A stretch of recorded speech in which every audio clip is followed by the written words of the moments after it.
Hello everyone, welcome back to the part 1 of National Income Accounting, chapter 2 from Macroeconomics BBA second year. In this video, we will be talking about the various concepts of national income, and there are in total 8 various concepts of national income, including GDP, NDP, GNP, NNP, PCI, personal income, disposable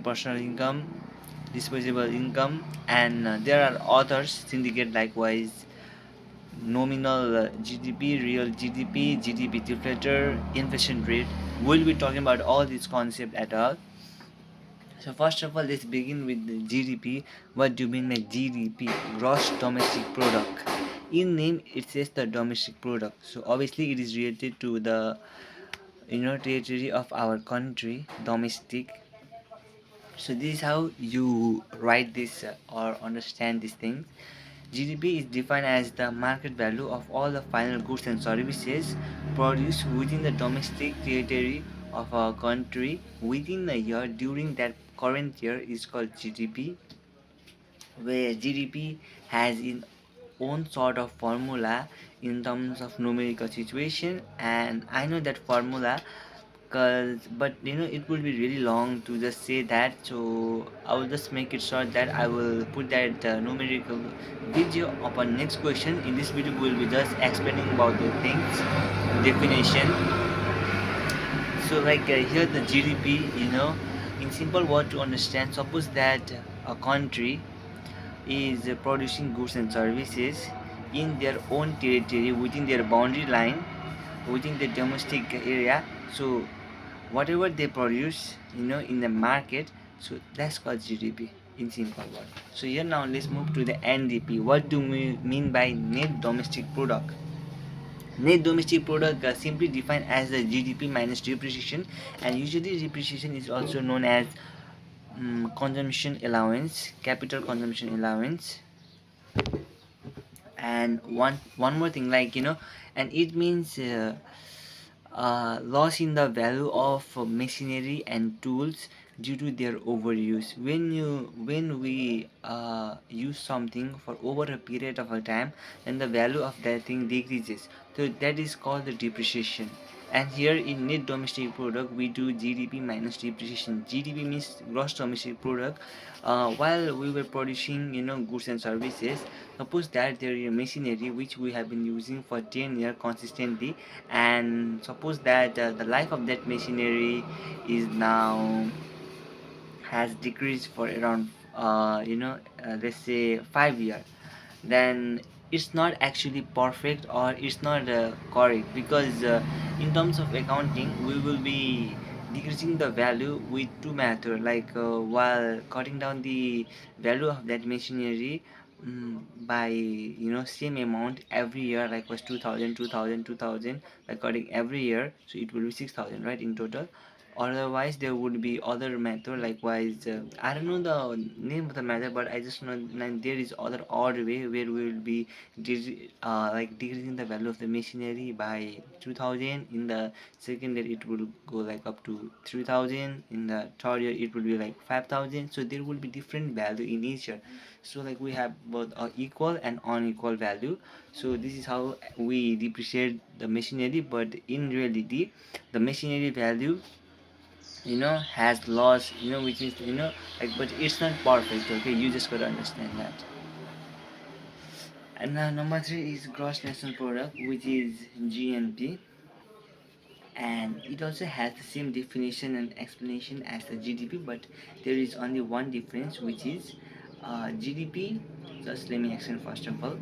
GDP is sorry, GNP is defined as the market value of all final goods and services produced by the resident of a country during a year within the domestic boundary, and from abroad, income on from the abroad, that's called a gross national product. Okay, and to actually calculate the gross net income from abroad, there is a formula called net income on from abroad by our people, and net income on by foreigner from our country. We gotta minus that, and we gotta add that value there, the total value, and we gotta just GDP plus net factoring income from abroad plus that, and through that value we can get the GNP.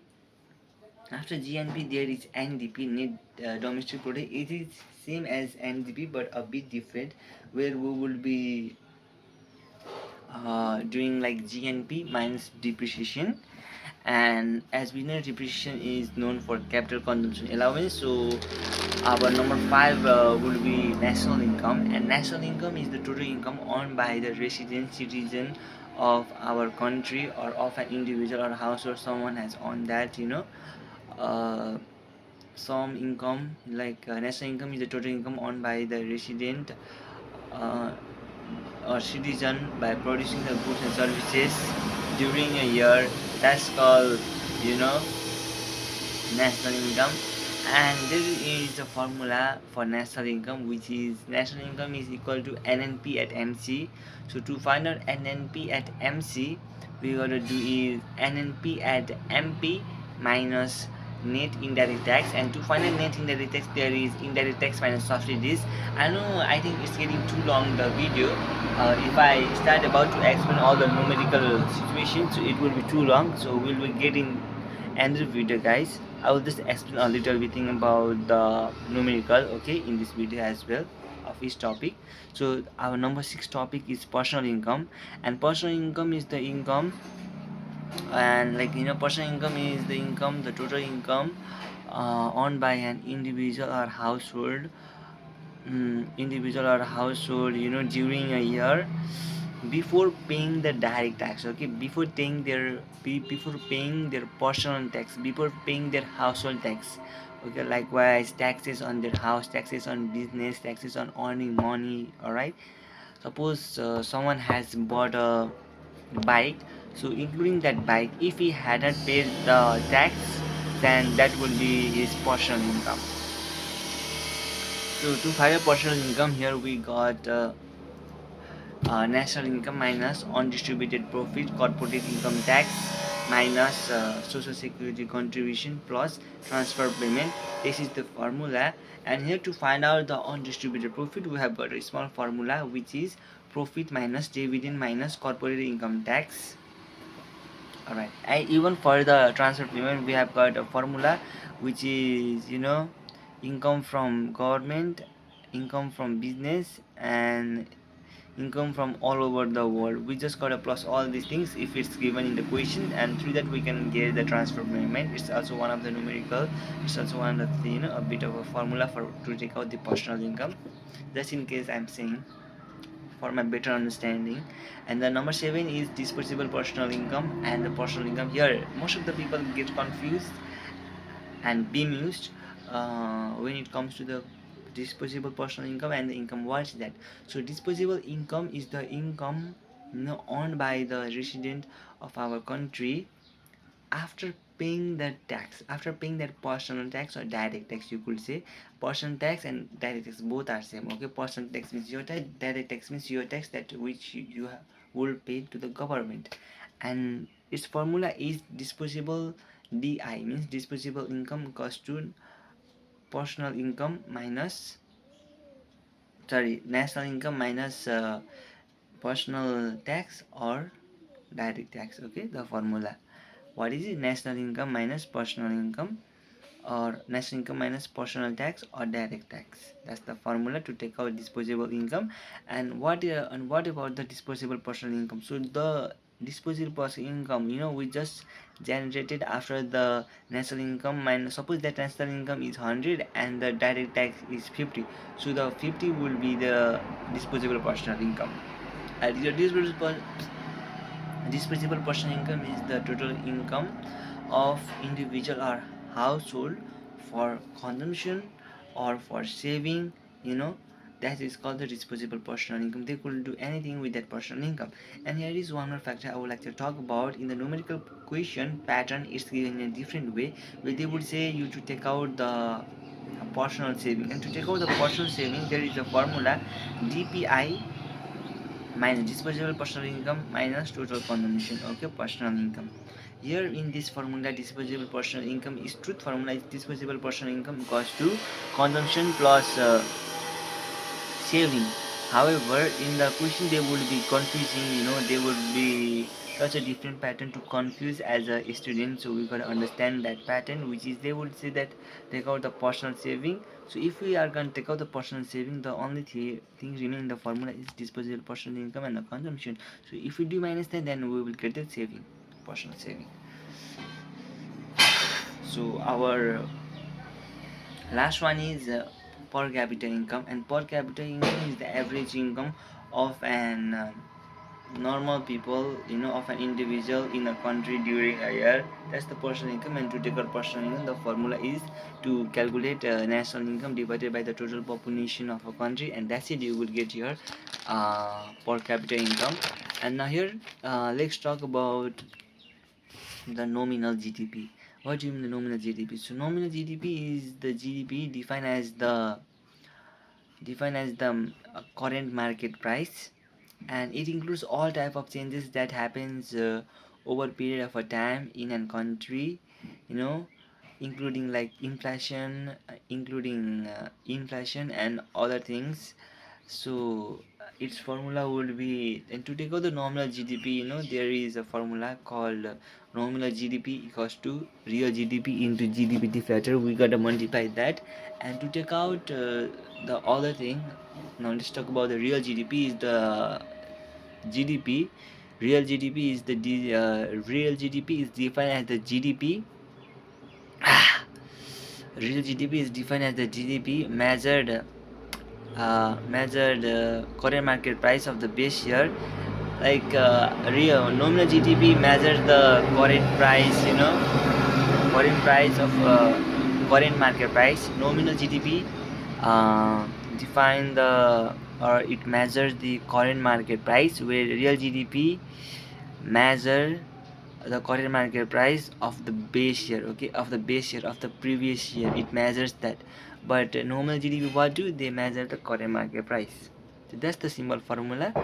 And so the formula for real GDP would be uh, real GDP could be nominal GDP by GDP deflator. And for one more thing, GDP deflator, we have got one formula. It's defined as the GDP deflator is a technique used to measure, price in change of current year. Price we change in current year, or the change in price in current year, and which is calculated by obviously GDP deflator equals to nominal GDP by the real GDP. And its main work is to find out the real GDP, because what we have studied that nominal GDP, it means GDP which measure the value of the current market price, where real GDP value the measure of the base year. Alright, so now the last one is inflation rate, and inflation rate is measured by calculating the change in GDP deflator and change in GDP deflator and change in GDP deflator of the previous year. So this is how you calculate the inflation rate. And I hope guys this video will help me a lot in future while revising. I know that if I do not do my revision, so I could forget that. That's why I'm recording this video for myself, so it will be a lot more easier for me in the future to understand all these topics. Alright guys, so this is it for video. In this video we have talked about the GDP, NDP, GNP, NNP, PCI, DI, DPI, and personal income, nominal GDP, real GDP, GDP deflator, inflation rate. So this is it for the video, and in the next video we will be talking about cash flow circulation. There are circulation of cash flow something as the topic, but there are like 2 sector, 3 sector, and 4 sector economy. Afterwards there are some of like few points, few two different points we got to study about. Alright, so we'll meet in the next video and discuss about more topics. Till then, take care, bye bye.